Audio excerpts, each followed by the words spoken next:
funda a Babilônia, que é o berço de toda a idolatria, de todo o ocultismo.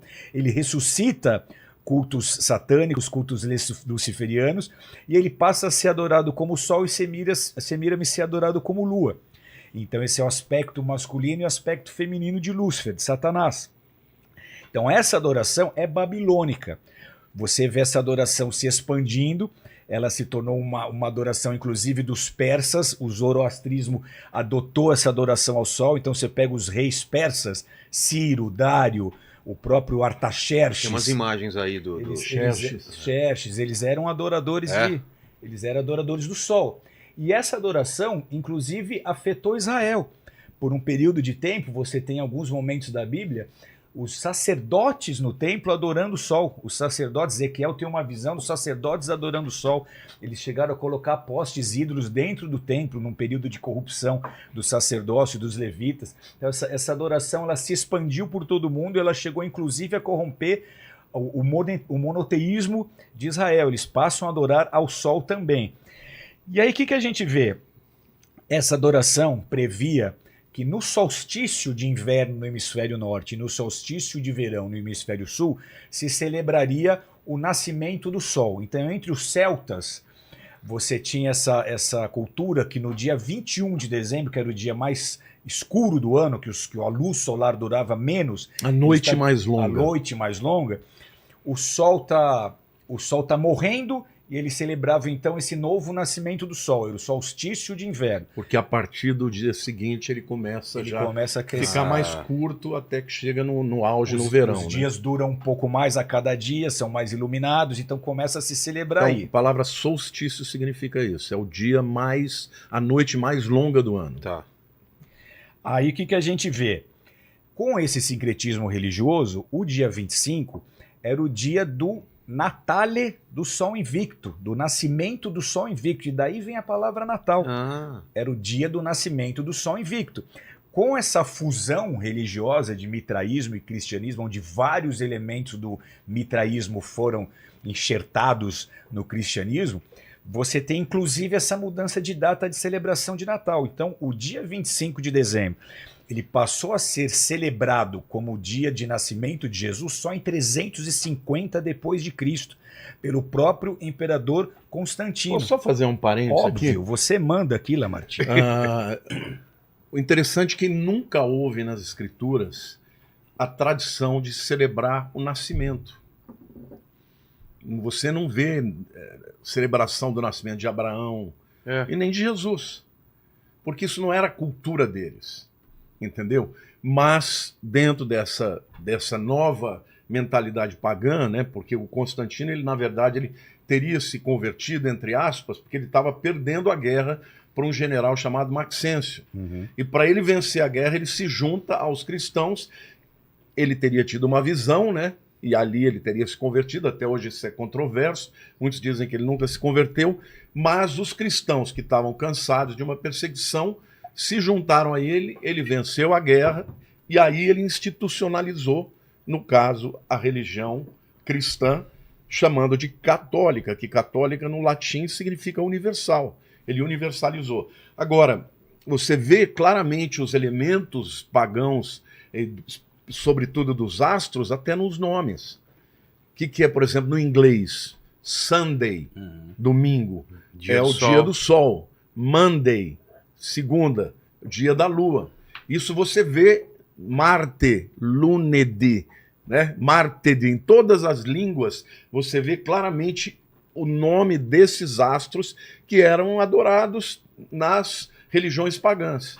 Então, não tenha dúvida de que realmente o Natal, como ele foi concebido, ele tem aspectos do paganismo.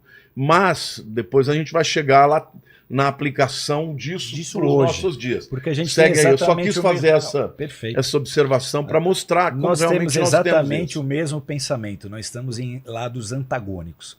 Então nós concordamos tanto com a importância da celebração do Natal, e o Lamartine vai explorar esse tema melhor, mas a proposta aqui é mostrar o porquê de alguns líderes serem contra. Ah, entendi. E entender por que a gente comemora o Natal como a gente comemora e como que esse sincretismo aconteceu. Então, o que a gente vê? O imperador romano, o primeiro imperador romano cristão, entre aspas, Constantino, ele colocou na clandestinidade todas as outras religiões e priorizou o cristianismo, menos o mitraísmo. Por quê? Porque muitos soldados romanos, muitos dos militares romanos eram adeptos ao mitraísmo, eles eram a força e o alicerce do império, então ele não quis mexer com esse pessoal. Só que o mitraísmo sobreviveu até só 394 depois de Cristo. E aí o cristianismo então se sobrepujou, o cristianismo então venceu. Absorveu a data e você não fala mais em mitraísmo. Por outro lado, a Igreja Romana está assimilando a data, a celebração, a comemoração e toda a parafernália e todos os elementos envolvidos nessa celebração.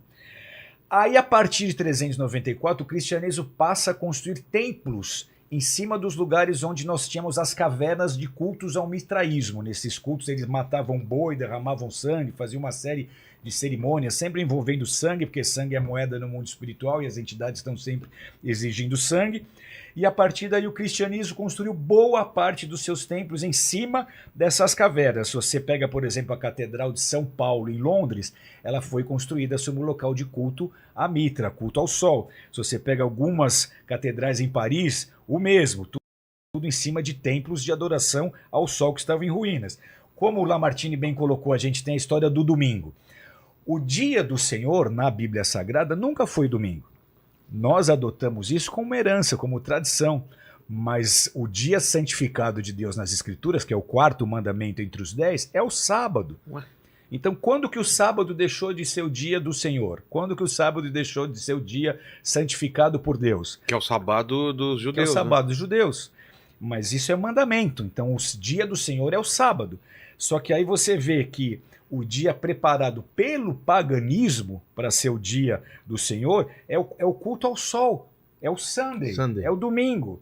Então esse é o dia do sol, esse é o dia do domingo. Então até essa mudança ocorreu. E o que a gente vê ali? Invalidada essa observância bíblica original desse 4º mandamento que santifica o dia do Senhor como sábado. Então até nisso a igreja foi deformada. Hoje, se perguntarem aos cristãos qual que é o dia do Senhor, a maioria vai falar domingo. Por quê? Porque é o dia que nós nos reunimos nas igrejas, são os dias dos nossos principais cultos. Mas se você for avaliar a história bíblica e você for considerar o mandamento, o dia do Senhor é o sábado. Então nós não podemos e não precisamos ir para um extremo de dizer, não, então vamos mudar os nossos cultos, vamos fazer tudo de culto de sábado. Não é isso. Quando isso também foi objeto de grande divisão no meio da igreja primitiva, quando os gentios passaram a se converter a partir da igreja em Antioquia, eles foram chamados de cristão e eles começaram a discutir quais os mandamentos que eles deveriam cumprir. Entendeu? Então, lá em Colossenses capítulo 2, Paulo deixa claro que algumas ordenanças que eram para os judeus não deveriam ser impostas para os gentios. Dentre estas, as festas de luas novas e sábados. Então lá está deixando claro que eles não teriam que cumprir a adoração no sábado. E a igreja primitiva, principalmente gentílica, ela começou a se encontrar no domingo. Agora, o que ele falou é verdade. Eu sempre digo para a igreja, eu na minha vida, pastor, você impõe o sábado para as pessoas? Não. Porque para mim o sábado também representa Cristo. Mas eu guardo o sábado para mim. Eu e a minha família, o sábado eu separo para Deus.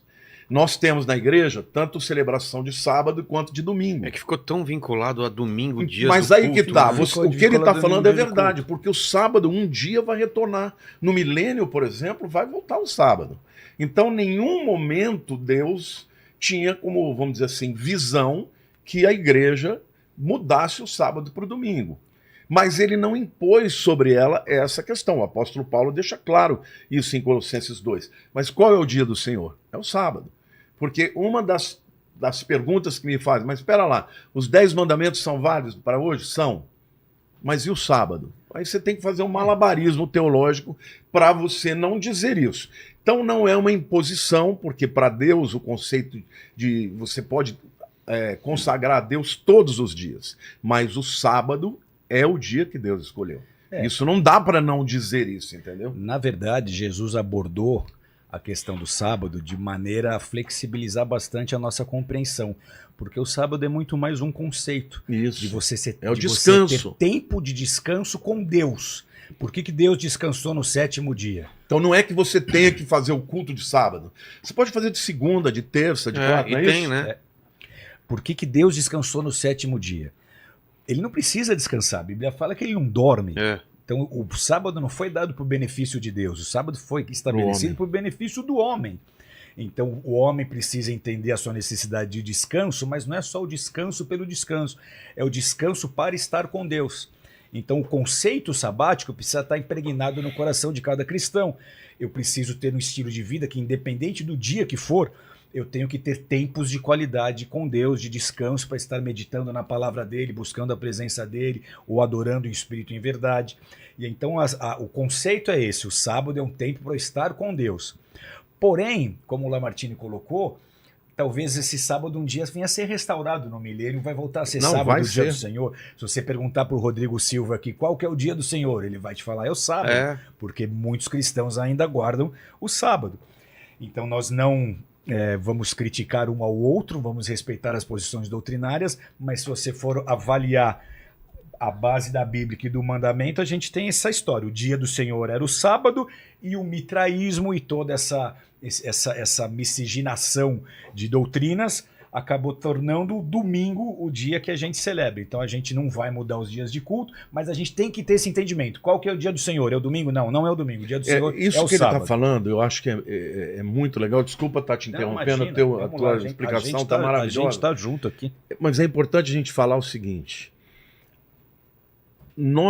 o que me deixa um pouco chateado é que existem pessoas que repetem modelos, e se você trouxer qualquer questionamento, as pessoas já passam a te considerar um herege. O que ele falou é verdade, porque o sábado representa Cristo. Ele é o nosso descanso. Agora, se você pegar do ponto de vista fisiológico e científico, está provado. Até mesmo o ciclo circadiano, você precisa de dormir, você precisa de um dia na semana para você parar tudo, para que você possa recuperar, fazer com que a tua adrenalina ela baixe no teu cérebro e no seu corpo e você descanse. Se você não tiver um dia para você parar, você simplesmente não vai descansar e vai ter problemas de saúde ao longo do tempo, estresse e tudo. E Deus estabeleceu isso não para si mesmo, mas para o homem. Agora, o que ele falou é perfeito, porque tem que ser um tempo separado não só para você dar um número de passos como os judeus, não, para que você possa separar esse tempo para Deus. Então, por exemplo, sábado, chega no sábado, eu em casa, eu e a Lilian, a gente só ouve coisas de Deus. Eu vou pro meu piano, eu faço um tempo de adoração, de live. Por quê? Porque eu falo para Deus: Senhor, eu não entendo algumas coisas em relação a isso, mas eu estou te consagrando essas horas do meu dia para o Senhor. Agora, isso não quer dizer necessariamente que uma pessoa que trabalha no sábado, ou no meu caso, que surfa, anda de moto, descansa com a família. Não pode separar para Deus. Sábado é dia de pegar onda, é dia de passear, descansar com a família. Eu não guardo sábado nem desse jeito que o Lamartine está fazendo, de parar para meditar, buscar Deus. Eu gosto. Eu não tenho essa cultura, mas eu tenho o princípio sabático. Eu entendo a importância e a necessidade do descanso e do descanso para se renovar em Deus, em tempo de qualidade na presença de Deus, independente do dia da semana que for. Outro ponto importante da gente dizer é que essas filosofias pagãs, elas formam a base para o culto dos Illuminatis hoje.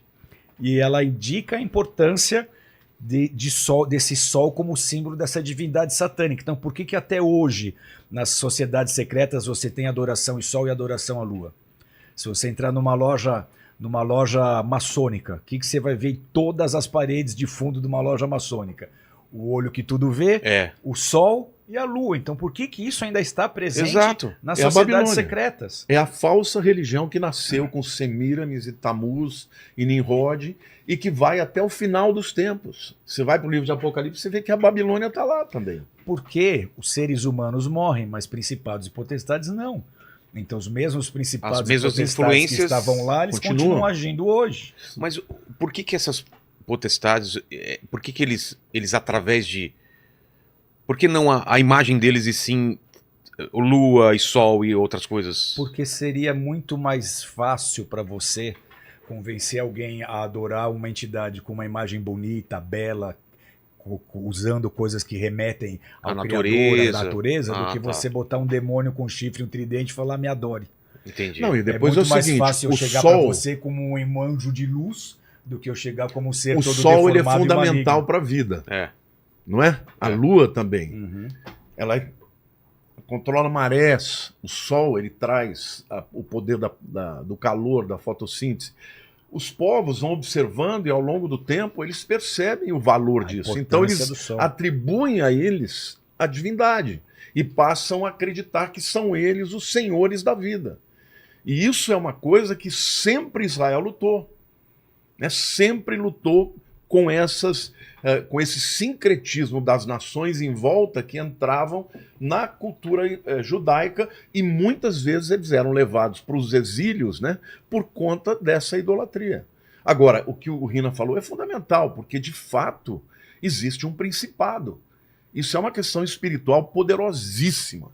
E quanto mais nós nos aproximarmos do final dos tempos, essas coisas vão voltar. Os New Agers, né, eu fui um dos primeiros a falar sobre Nova Era no Brasil, eles estão trazendo de volta os deuses antigos. Foi a primeira vez que eu te escutei, que eu era meninão, escutei uma fitinha da Nova Era que corria, você falando que estava na Praça da Sete, um espírito de adivinhação, que você repreendeu, o cara não conseguiu adivinhar mais nada. Deus me tirou de um lugar e me fez ver um espírito de adivinhação, eu falei, o que é isso? Eu acho que eu já contei isso aqui. Quando eu entrei dentro de porque o espírito falou, entra nessa loja, e quando eu entrei lá, ele me levou para a área de New Age, eu nunca tinha ouvido falar. Eu li mais de 80 livros, aí eu descobri o que eles estavam fazendo.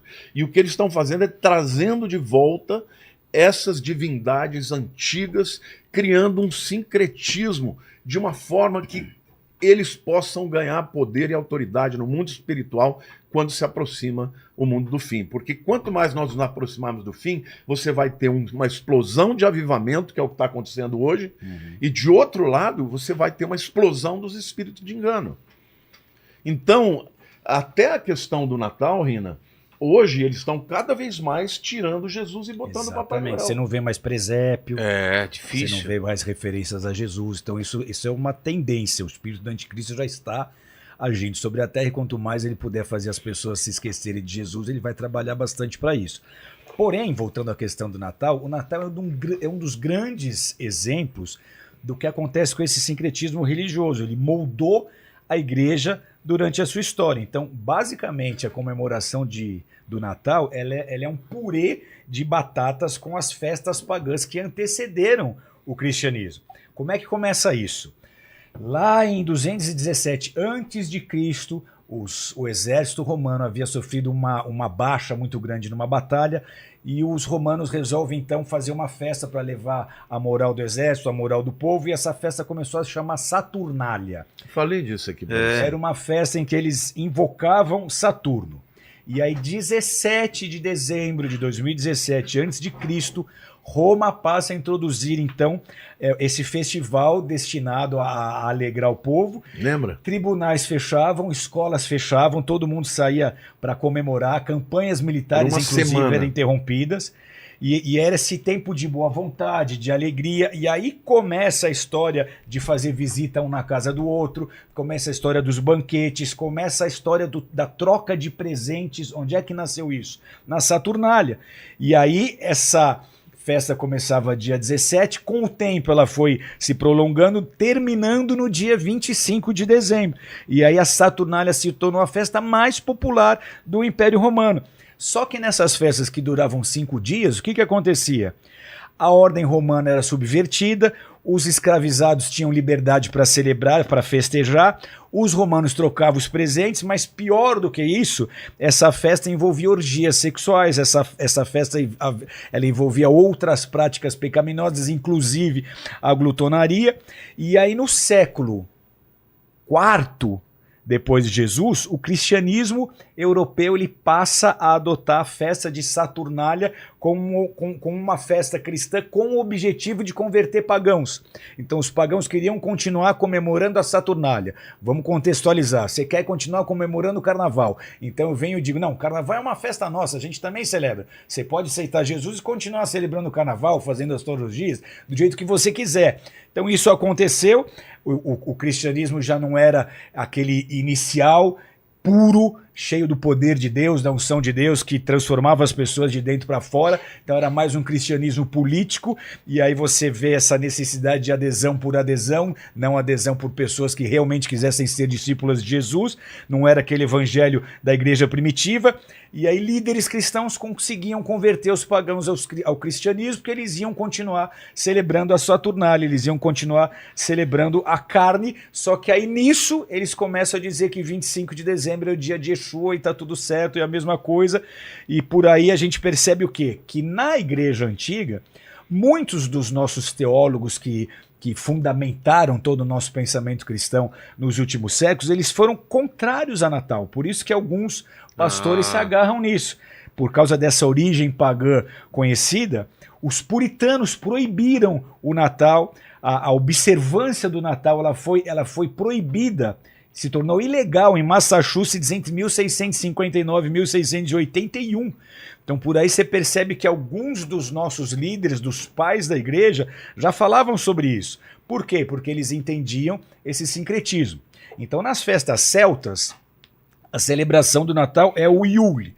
O que é o Yule? É uma festa pagã que foi absorvida pela igreja cristã e quando o catolicismo estava tentando se estabelecer na Europa. Eu posso citar alguns textos que eu pesquisei em sites de antigas religiões. Então você pega o oldreligion.com.br. O que eles falam sobre a celebração? Como é que a celebração precisa acontecer do Yule? Você vai ver que é igualzinha a nossa celebração do Natal. Coloque flores e frutos da época no altar. Se quiser, pode fazer uma árvore enfeitada, pois esta é a antiga tradição pagã, onde a árvore é sagrada e os meses do ano tinham nomes de árvores. Essa é a noite mais longa do ano, onde a deusa é referenciada como a mãe da criança prometida ou do Deus Sol, que nasceu para trazer luz ao mundo. Da mesma forma, apesar de todas as dificuldades, devemos sempre confiar em nossa própria luz interior. Medite sobre o Sol, sobre as energias ocultas que adormecem durante o inverno, não apenas na Terra, mas em nós mesmos. Pense no nascimento como início da vida, mas não pense no nascimento como início da vida, mas sim na sua continuação. Dê boas-vindas ao Deus Sol. Então isso aqui é um site atual de antigas religiões com instruções dessas religiões de como celebrar o Yule. É muito parecido com a celebração do Natal. Yule também não é o que vem de julho? Pode ser. Aí você pega a cavernadabruxa.com.br, site de bruxaria. A árvore de Natal decorada com bolas e uma estrela no topo é a antiga árvore que os pagãos decoravam nos tempos ancestrais com velas, comidas e bolas coloridas em cima com um pentagrama, o símbolo da bruxaria. As cores que devem ser usadas são vermelho, verde, dourado e branco. Parece que ele descreveu o nosso Natal. Uau. Então é o próprio Yule, eram os mesmos elementos que eles precisavam usar. Então você pega as coroas do Yule, essa sim eu tenho foto, dá para mostrar. Onde se iniciaram as guirlandas natalinas que nós colocamos nas nossas portas na semana de Natal. Elas simbolizam a roda do calendário babilônico. Então, no ocultismo, na Wicca e nas religiões babilônicas, nós temos um calendário diferente. Eles têm o ano dividido em 8 grandes festas. Uma delas seria o Natal. Então, você pega para cada uma dessas festas do ocultismo, tem um paralelo que nós celebramos como cristianismo romano. Finados. E entre muitas outras. Outro dia a gente pode voltar só para falar disso aqui. Mas como hoje é Natal, Natal seria uma dessas festas que os ocultistas celebram. E nós, como cristãos, celebramos absorvendo essa cultura, absorvendo essa disseminação dessa mensagem que durante os séculos foi penetrando o seio da igreja. Então era costume dos celtas colocar essas guirlandas nas portas. E como que elas começaram? Com os pentagramas. Pentagrama é claramente um símbolo do satanismo, um símbolo do ocultismo, um símbolo da feitiçaria. Aí você pega algo incrível também, porque eles dizem que era comum nesses festivais de solstícios, eles usarem nas festas de Yule, a história de assar bolos com frutas cristalizadas para oferecer à deusa. Nossa. O que a gente come no Natal? Panetone. Por que a tradição do panetone? Quem que inventou a história do panetone? Eu nunca tinha ouvido essa pra mim é Então, nova. nas festas do Yule, nas festas deles, eles assavam bolos de frutas para oferecer à deusa. Isso está na Bíblia. Os próprios israelitas Os começaram a bolos fazer pra isso. Rainha do Céu. Exatamente, você sabe bem disso. Então, esses bolos eram oferecidos à Rainha do Céu. Você pega lá Jeremias 7, 16, 18. As crianças colhem a lenha, os pais acendem o fogo e as mulheres misturam a farinha para fazer bolos para a Rainha do Céu. Quem é a Rainha do Céu? Semíramis, que está ligada a Tammuz, a Nimrod, a Lua, ao Sol. Para me provocar, para apresentarem ofertas de bebidas a outros deuses. Oséias 3:1. O Senhor me disse, vá, trate novamente com amor sua mulher, apesar dela ser amada por outro ser adúltera, ame-a como o Senhor ama os israelitas, apesar deles se voltarem para outros deuses e de amarem os bolos sagrados de uva passa. Bolos sagrados de uvas passas. E hoje em dia o pessoal coloca uva passa em tudo. E o que a gente come no Natal? O que é o panetone? Aí você pega um livro da Wicca, Feitiçaria Moderna, de Gerina Dunwick. Ela diz assim, os alimentos pagãos tradicionais do sabá do solstício do inverno são, segura, peru assado, nozes, Meu Deus. bolos de fruta, bolos redondos de algarávia, gemada e vinho quente com especiarias. Nossa. Aí você pega o livro de Mirella Faur, o livro Mistérios Nórdicos, Deuses, Runas, Magias e Rituais, página 38, diz assim, eu gosto de citar as referências, porque da última vez que eu tive aqui, posso até fazer esse parênteses? Claro. Eu fiquei 3 horas e meia falando aqui, e eu estava falando sobre o Al-Maward, e aquela teoria sistemática dele lá, que Al-Dar Islam, Al-Dar Harb, casa de Islã, casa de... E eu citei 1000 anos antes de Cristo. Aí o pessoal no chat, pô, mas como assim? Não existia islamismo 1000 anos de Cristo? E não é 1000 anos antes de Cristo, é 1000 anos depois de Cristo. Ah, tá. Só que aí eu tava tão... Claro. Tanto tempo falando aqui que eu só falei antes e depois, então eu vou aproveitar para Faz o corrigir disclaimer. aqui para o pessoal que questionou. Então, citando as referências aqui, ó, esse livro Mistérios Nórdicos, o que ela fala? Na noite do solstício, comemora-se o Yule, reunindo familiares e amigos para um blot, seguindo da tradicional ceia e troca de presentes. Como decoração, usam-se guirlandas de velas e folhagens à árvore, enfeitada com símbolos mágicos, rodas, estrelas, globos, trevos, ferraduras, etc. Então, simbolicamente, esse ritual representava o renascimento do sol. O que ele tem a ver com Jesus? Todo esse ritual, árvore de Natal? Nada. Você não vê nada disso nas escrituras. Então, os antigos, nessa época aqui, eles homenageavam também os elfos. E como é que eles faziam isso? Eles deixavam oferendas nos galhos das árvores, inclusive das árvores como o pinheiro, principalmente nos pinheiros. Por isso a origem da árvore de Natal ser um pinheiro. Então, por que todo dezembro eu vou atrás de um pinheiro para colocar na minha casa, ou eu vou montar uma árvore que tipifica um pinheiro para botar na minha sala? De onde nasceu isso? Está aqui, ó. São desses rituais. Então, entre os celtas, teve essa história dos dias mais curtos e dos dias mais longos, e essa celebração era a morte do sol e a aparição da deusa para fazer o sol renascer. Aí eu vou usar uma enciclopédia católica, edição de 1911, ela diz assim: a festa de Natal não estava incluída entre as primeiras festividades da igreja. Os primeiros indícios dela são provenientes do Egito. Os costumes pagãos relacionados com o princípio do ano se concentravam na festa do Natal. Então, inclusive, os católicos no início do século passado se posicionavam dessa forma. Eles tinham essa clara leitura de que essa celebração, como nós a celebramos hoje, não era uma festa cristã. Quer falar alguma coisa sobre isso? Não, tô aprendendo pra caramba. Então a gente Fazia a menor ideia dessas coisas. Então a gente chega agora no Papai Noel. Tá. De onde vem essa história de Papai Noel? Que a gente está vendo agora muito Papai Noel e pouco Jesus na representação do Natal. Não de agora, já de muito tempo você tem Jesus, cada vez as igrejas falam de Jesus no Natal, mas o comércio, a mídia, ninguém fala de Jesus no Natal. Então Papai Noel, ele é uma homenagem Santa Claus, né? ao Santa Claus, que não começou como Santa Claus, esse é o nome dele nos Estados Unidos, mas ao Bispo Nicolau. Bispo Nicolau, ele nasceu na Grécia. É São Nicolas, né, que eles chamam. Tem Exatamente. até a igreja catedral de